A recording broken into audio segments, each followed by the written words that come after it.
శ్రావణ మాసంలో పౌర్ణమికి ముందు వచ్చే శుక్రవారం నాడు వరలక్ష్మి వ్రతం చేస్తారు అందరికి తెలుసు. సో, ఈ శ్రావణ శుక్రవారం వీలు కాకపోతే మళ్ళీ వచ్చే శుక్రవారంలో కూడా ఈ వ్రతాన్ని చేసుకోవచ్చు. వరలక్ష్మి వ్రతం అంటే లక్ష్మీదేవికి పూజ చేయడం.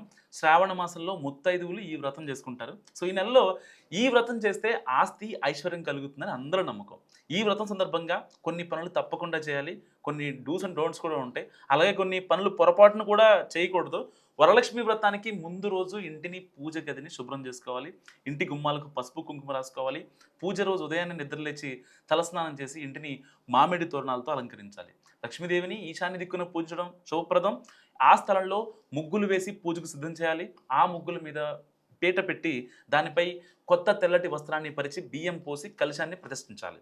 కలశం చెంబుకు పసుపు కుంకుమ అద్ది దానిపై కొబ్బరికాయను ఉంచాలి. పసుపు ముద్దతో అమ్మవారి ముఖాన్ని తీర్చిదిద్దితే చాలా మంచిది. కలశంపై మామిడి ఆకులు ఉంచడం కూడా శుభసూచకం అని చెప్పుకోవచ్చు. పూజ తర్వాత తోరగంది పూజ చేస్తారు. దీనికోసం 3 లేదా 5 తోరణాలు కూడా మనం సిద్ధం చేసుకోవాలి. పూజ సమయంలో అమ్మవారికి ఇష్టమైన పదార్థాలను నిషేధించాలి.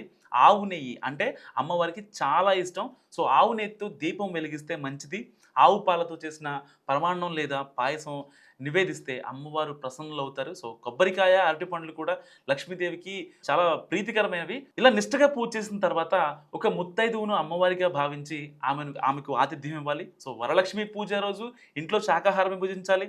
ముత్తైదువును పంపిన తర్వాత భోజనం చేయాలి. సాయంత్రం వీలైనంత మంది ముత్తైదువులను పిలిచి తాంబూలాలు ఇవ్వాలి.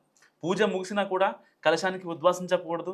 అలా చెబితే లక్ష్మీదేవిని ఇంటి నుంచి పంపినట్లవుతుంది. వరలక్ష్మి వ్రతం చేసేవారు ప్రశాంతంగా ఉండాలి. ఎంతో భక్తి శ్రద్ధలతో అమ్మవారిని పూజించాలి. శ్రావణ శుక్రవారం వంటి పవిత్రమైన రోజున వ్రతం చేసినా, ఈ వ్రతం కథను చదివినా పుణ్యఫలం దక్కుతుందని నమ్ముతారు. ఈ రోజు దానం చేస్తే కోటి జన్మల పుణ్యఫలం లభిస్తుందని కూడా పండితులు చెప్తున్నారు. ఈ పవిత్రమైన రోజున కోపం తెచ్చుకోకూడదు. ఇతరులను తిట్టడం కూడా చేయకూడదు.